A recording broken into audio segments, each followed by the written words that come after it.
जरदारी साहब किसके लिए मशहूर हैं? किस सिनेमा के टिकट ब्लैक करते करते यहाँ तक पहुंचे हैं? तो जरदारी साहब पेटारो में पढ़ते थे, तो जो ये कहता है ना ब्लैक, वो बेचारा अपने माइंड से ब्लैक है। आपके तो लीडर का दिमाग ही नहीं है। अगर आप बिलावल तक जाएंगे तो मैं बोलूंगी आपको, आप पानी पीने जाएंगे तो मैं बोलूंगी आप जी, ना। मेरी स्टेटमेंट नहीं है। सुनी सुनाई बातें करते हैं वैसे ही करते हैं। मैं आपको नहीं, उसकी सुनी सुनाई नहीं है, उनकी स्टेटमेंट है बकायदा रिकॉर्ड पे। पीर पगारा साहब, जरदारी साहब को पेट्रोल के पैसे पीर पगारा साहब देते थे। अब आप चुप हो जाए, वो मल्टी बिलियनियर बन गए। अब सुन लीजिए। दोस्तों, शहला रजा और शफी जान के दरमियान सख्त बहस हुई है जरदारी को लेकर। एक कह रहा है कि जरदारी डाकू है, तो दूसरा कह रहा है कि नहीं, जरदारी पाकिस्तान का एक मुहिब्बो वतन लीडर है। पाकिस्तान के बनाने में जरदारी का बहुत बड़ा किरदार है। तो वीडियो देखिए कि किस तरह जरदारी ने पाकिस्तान को बनाया है, पाकिस्तान को डेवलप किया है, कराची को पूरी दुनिया में एक मशहूर शहर बनाया है, न्यूयॉर्क और लंदन जैसे। तो वीडियो आखिर तक देखिए, कमेंट में ज़रूर लिखिए कि आपको क्या लगता है कराची दुनिया में कौन से नंबर पर है डेवलप होने में, मॉडर्न शहर में। आपको क्या लगता है कराची मॉडर्नाइज में दुनिया में कितने नंबर पर है? कमेंट में ज़रूर लिखिए। चैनल को सब्सक्राइब करें, वीडियो आखिर तक देखिए। जरा सुन लीजिए ना, अभी मिल जाए, अब आप चुप हो जाए। पहला अपने तो इस तरह से फात गिनवाई है जैसे अभी जरदारी साहब जो हैं वो काबा से आए हों। इनको ऑफर दी थी कि आप गवर्नमेंट बनाएं, इन्होंने पीपल्स पार्टी ने दी थी। पार्लियामेंट को ताला नहीं लगा सकते। चोरों के साथ हम हाथ नहीं मिलाते। परवेज मुशर्रफ से चिपके नहीं रहे कि वो अपनी किताब में लिखे, और उन्होंने अपनी जिंदगी में कभी डिनाई नहीं किया कि परवेज मुशर्रफ से आप ये सौदेबाजी कर रहे थे कि 100 सीटें दो, और परवेज मुशर्रफ कह रहा था 30। क्यों नहीं जवाब दिया? उर्दू बोलना आपके लिए शर्म का मकाम है, या सिंधी बोलना? उर्दू तो क्या हुआ, उर्दू कोई मसला नहीं है। आपका लीडर भी, आपका जो बिलावल लीडर है उसको और दिमाग होना चाहिए। आपका लीडर दिमाग के बगैर है, वो भी लाइन में कर रहा है, वो भी लाइन में कर है। मेरी लीडर पे बात करेंगे तो फिर आपको अपने लीडर, मैं भी आपके लीडर पे बात करूंगा। आपके लीडर की तो आपने शुरू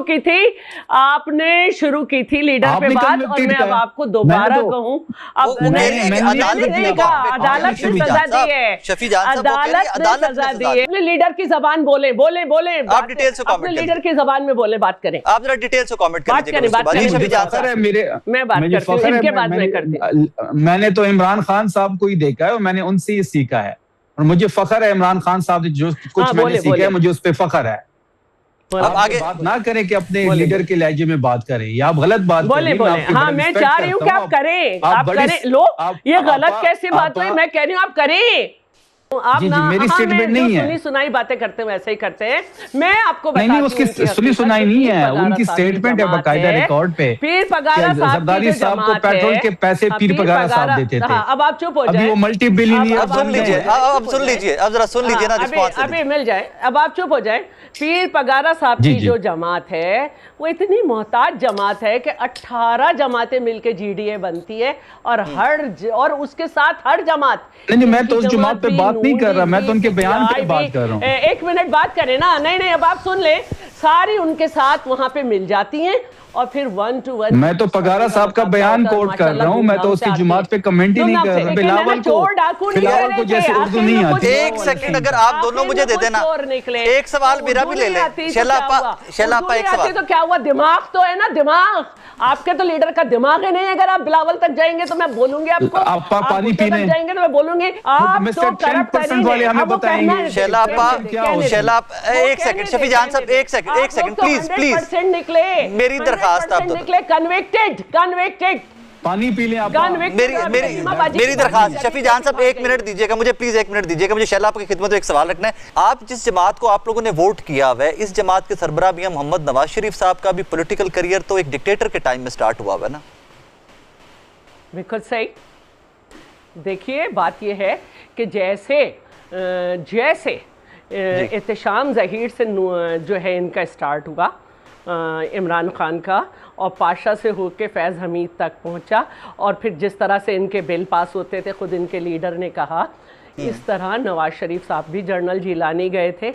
लेकिन बात यह है कि आहिस्ता आहिस्ता सबको पता चला, इमरान साहब ने भी माफ़ी मांगी, नवाज शरीफ ने भी अपने माजी पे माफ़ी मांगी, और मैंने बार बार आपसे कहा कि क्योंकि भुट्टो साहब 3 दिन पहले आए थे, बाद में माशाअल्लाह लगा, और ज़रूरत ये थी कि आप राइट विंग में जो है जाने से बेहतर है कि आप लेफ़्ट की सियासत ये है कि आप आवाम के साथ राब्ते में रहें। उन्होंने अपने आप को मनवाया और अयूब का दौर था, उसमें उन्होंने पार्टी बनाई, जेल गए और बेगम नुसरत भुट्टो पहली खातून है जिन्होंने मार्शल को चैलेंज किया, उन्होंने अपने आप को खड़ा किया और गए। आखिरी वक्त तक परवेज़ मुशर्रफ से चिपके नहीं रहे कि वो अपनी किताब में लिखे, और उन्होंने अपनी ज़िंदगी में कभी डिनाई नहीं किया कि परवेज़ मुशर्रफ से आप ये सौदेबाजी कर रहे थे कि 100 सीटें दो और परवेज़ मुशर्रफ कह रहा था 30, क्यों नहीं जवाब दिया? उर्दू यहाँ पर आप सबसे गुजारिश है चैनल को सब्सक्राइब करें, बेल आइकन दबाइए, कमेंट में लिखिए कि आपको ज़रदारी कैसा लग रहा है। ज़रदारी ने पाकिस्तान पर जो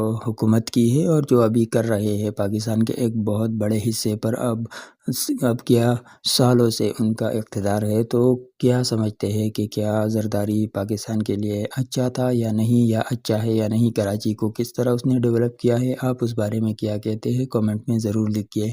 सिंध के हालात पर लिखिए कि सिंध के अंदर जो डाकू शाकू रहते हैं और जो कराची के पुलिस है और डाकू जो है वो आपस में जो मुकाबले करते हैं, अवाम के जो खिदमत करते हैं दोनों तरफ से, आप उस बारे में क्या राय रखते हैं, तो वो कमेंट में ज़रूर लिखिए। ये भी लिखिए कि ज़रदारी का किरदार कैसा था, आपके नज़दीक कैसे है, तो कमेंट में लिखिए। चैनल को सब्सक्राइब करें, वीडियो आखिर तक लाजमन देखिए। शुक्रिया। उर्दू बोलना आपके लिए शर्म का मकाम है, या सिंधी बोलना? उर्दू तो क्या हुआ, उर्दू कोई सिंधी, मसला नहीं है। आपका लीडर भी, आपका जो ज़बानें आनी चाहिए और दिमाग होना चाहिए। आपका लीडर दिमाग के बगैर है, वो भी लाइन में खड़ा है, ब्रेनलेस, वो भी लाइन में खड़ा है, वो जो भी हो बेहतरीन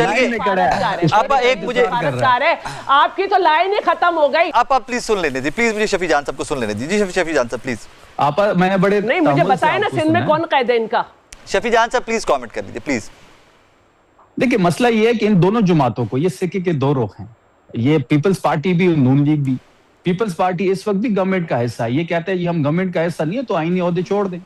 ये जो अच्छे फैसले हैं ये उसको ऑन करते हैं, जो कि अच्छे फैसले नहीं होते तो उससे साइड लाइन हो जाते हैं।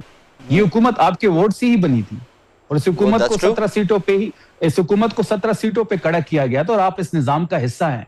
आप इस निजाम का हिस्सा है। आपने 2627 की तरमीम पास की है, उस तरमीम से आपने भुट्टो साहब के आइन को मसख किया, उस तरमीम से आपने पार्लियामेंट से ताकत खींची, उस तरमीम से आपने अपने जो पावर था वो एक इदारे को दे दिया। आपने इस्तिस्ना लिया है उस तरमीम में। आप 28वीं तरमीम भी करेंगे क्योंकि आप लाइन में खड़े हैं, आप इशारे का इंतजार कर रहे हैं, आप कह रहे हैं कि जी हम भी ताबेदारी के लिए तैयार हैं। आप सिर्फ इशारा तो करके देखें, इनसे ज्यादा ताबेदारी करेंगे। इन दोनों जमातों को इमरान खान साहब का खौफ है।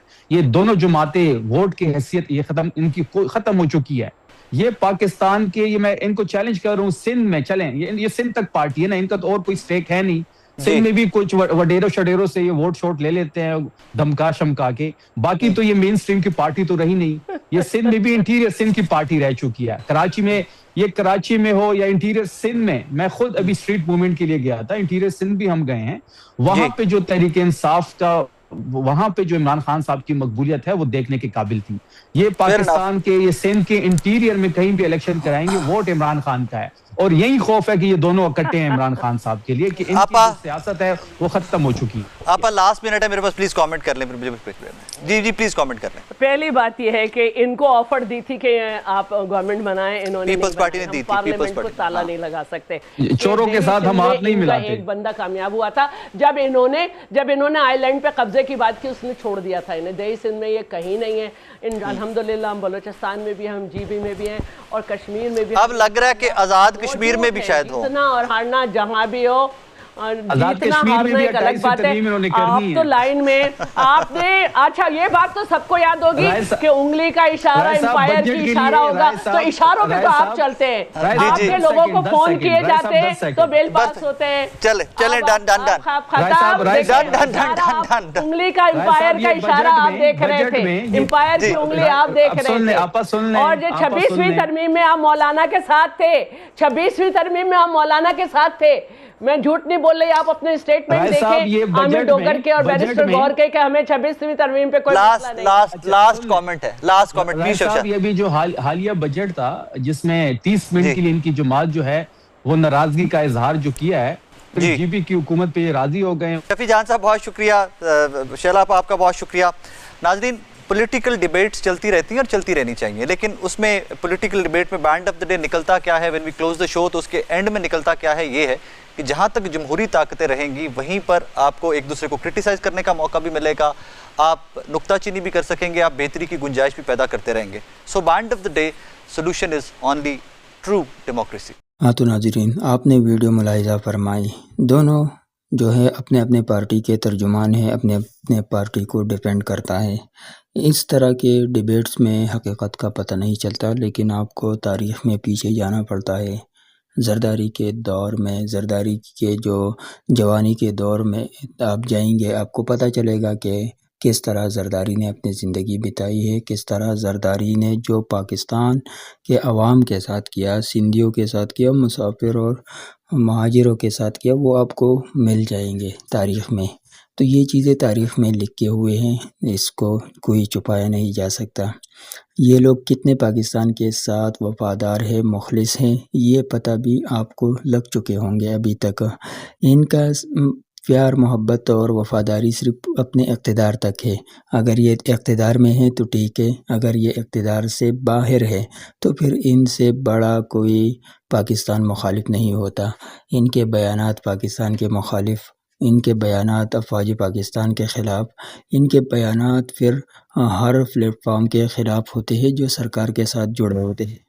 लेकिन ये लोग जब इक़्तिदार में आते हैं तो ये समझते हैं कि नहीं, हमसे ज़्यादा मुखलिस वफ़ादार कोई नहीं है, हम सबसे ज़्यादा वफ़ादार है पाकिस्तान के साथ। इन दिनों ये लोग इक़्तिदार के मज़े ले रहे हैं, तो मौलाना ने बयान दिया, मौलाना के बयान के बाद इन लोगों ने आसमान सर पे उठाया।